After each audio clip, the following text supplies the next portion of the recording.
یه حرکت تند و تیز. نواف مبارک، خود نواف مبارک در عرض، فرصت برای اسماعیل مطر، همچنان صاحب توپ. یه پاس ریز او در عمق. دفاع ما رو داشت به هم میریخت. باز هم اعلام خطا.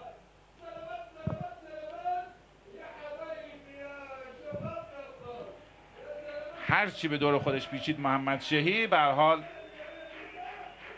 نتونست مجاب بکنه که داور کارت زرد بخواد نشون بده. ستار زارم داره با کمک داور چینی صحبت میکنه. حالا اشاره میکنن که زمان بازی باید نگه داشته بشه و برانکارد به زمین مسابقه بیاد. دومینیک باتنی از این لحظه به بعد ظاهراً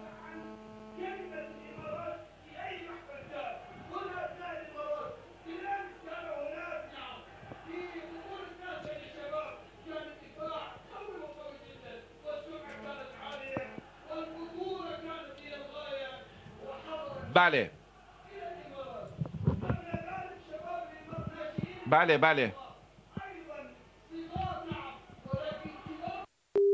خب ستار زاره رو دیدید. کم کم باید منتظر باشیم که یه مقدار وقت بازی رو هم بگیرن به خاطر این 3 امتیاز گرانبهایی که تا به این لحظه در اختیار دارند.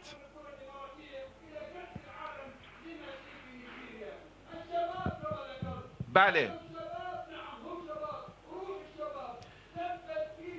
خب منتظریم که وضعیت بازیکن مصدوم تیم امارات رسیدگی بشه. طرفداران ایران که به هر حال برای کسب همین 1000 تا سهمیه‌ای که میتونستن هم در ورزشگاه به دست بیارند دچار مشکلات خیلی زیادی شدن. انصافاً با حضور صدها هزار ایرانی در امارات گرفتن بلیت و حضور در این ورزشگاه برای عشقشون، برای تشویق تیم ملی فوتبال کشورشون کار آسانی نبود.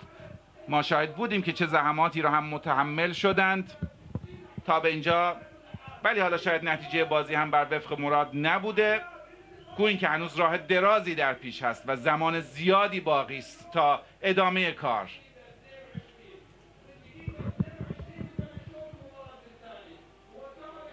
اسماعیل مطر مستقیم جایی که سید مهدی رحمتی حضور داره.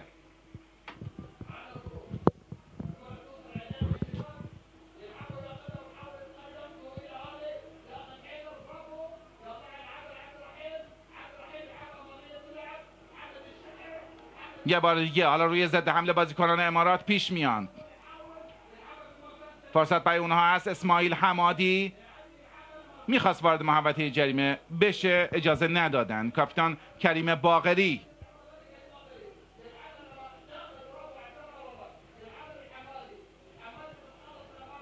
غلام نجات برای باقری.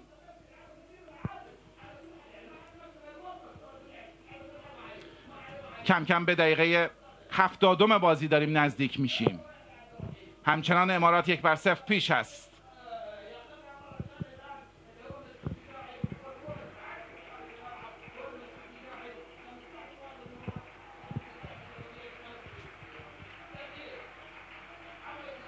عبدالرحیم جمعه رو میبینید، کاپیتان تیم امارات رو، ضمن اینکه تعویضی رو هم قصد داره آقای دومینیک باتنی در ترکیب تیمش انجام بده و محمد شهی رو از زمین مسابقه خارج خواهد کرد و به جای او یار شماره 11 احمد خلیل رو به بازی میاره. بازیکنی که اماراتی ها این چند روز خیلی روی او مانور دادند. او هم یه بازیکن جوان دیگه است که آقای گل رقابت‌های قهرمانی جوانان آسیا بود. در دیدار فینال هم بسیار خوش درخشید. با گل‌هایی که زد امارات رو قهرمان این جام کرد. همین چهره و حالا دعوت شده به ترکیب تیم ملی این کشور. ایرانی هم همچنان از تشویق تیمشون دست بر نمی‌دارن و تیم ملی فوتبال کشورمون رو دارند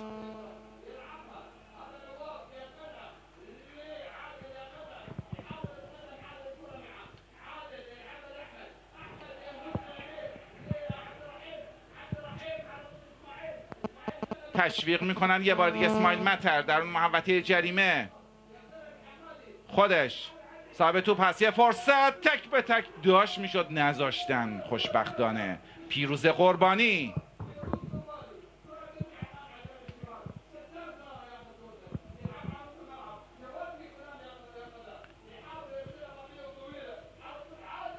یک بار دیگه بازیکنان ما توپ رو سری بر میگردونه عبدالله ملالا، هافبک تیم العین. 70 دقیقه 20 دقیقه به پایان بازی نفسگیر ما با امارات باقی است.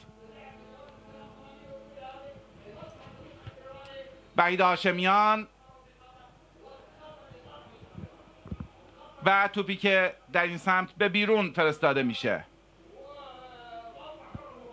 بله، منتظریم ببینیم که چه اتفاقی افتاده. ضربه خطا اعلام شده به نفع بازیکنان ما.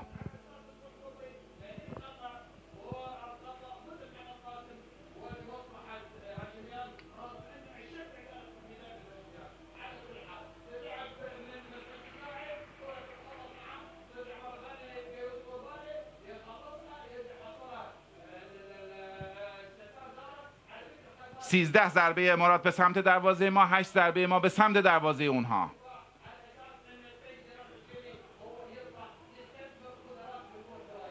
اسماعیل مطر یک باری میتونست آفساید باشه، این گونه هست. آفساید هم اعلام میشه از احمد خلیل، بازیکن تازه وارد و فوق‌العاده با انگیزه‌ای که اولین تجربه ملی خودش رو در رده بزرگسالان هم در این بازی آغاز میکنه، اون هم در شرایطی که تیمش 1-0 جلو بود به میدان آمده. غلام نژاد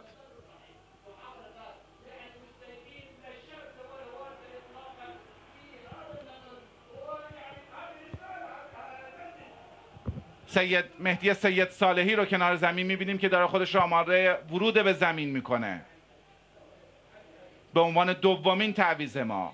او قصد داره جای وحید هاشمیان، دیگر بازیکن با تجربه ما، به زمین میاد. هاشمیان سریع از این سمت زمین رو ترک میکنه. علی دایی به او هم خسته نباشید میگه و حالا سید مهدی سید صالحی به زمین میاد.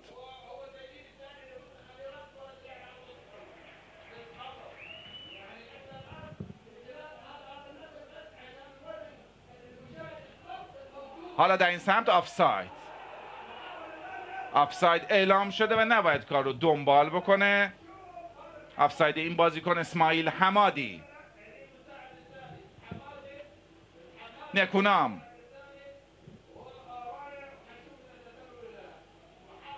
حالا سید صالحی هم میاد در نوک پیکان حمله، یکی از بازیکنان موفق ما در لیگ امسال که باید ببینیم با پیراهن تیم ملی چه کار خواهد کرد. یه ارسال تو در محوطه جریمه، یه موقعیت تکل به موقع جلال حسینی.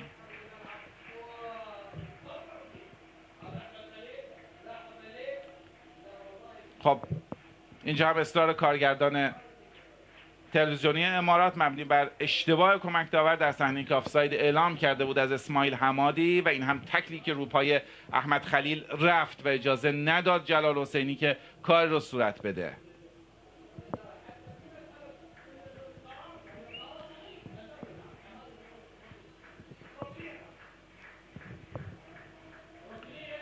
اماراتی‌ها به کرنر رسیدند. نواف مبارک روی دروازه، دو بازیکن رو قاطی می‌کنند. در برگشت باز هم نواف مبارک صاحب توپه. یه بار دیگه مسعود شجاعی حالا توپ رو میگیره، ببینیم میتونه تبدیل به یه ضد حمله موفق برای ما بشه یا نه. حالا سید صالحی حرکت کرده، یه پاس در عمر زایی درون محوطه جریمه، خطا چسبیده به محوطه جریمه اعلام میشه و یه کارت زرد رو از جیب بیرون میکشه. فرصت ایدئالی میتونست به ما نصیبمون بشه. حیدرعلی علی شاید خیلی هم خوشحال و خوششانس باید باشه که با کارت زرد جریمه شد. یک بار دیگه ببینیم 1-2 که انجام شد و در اینجا به هر حال خطا رو مرتکب شد و حالا یه موقعیت مناسب نصیب ماست. به هر حال چون یار شماره 5 محمد قاسم هم حرکت کرده بود، در کنارش حضور داشت، شاید همین کارت زرد، شاید کارت زرد کافی بود. به هر حال یه ضربه آزاد برای ما شکل گرفته در موقعیتی مناسب و ایدئال. فرصت ایدئالی که امیدواریم بچه‌ها از دستش ندند. کریم باقری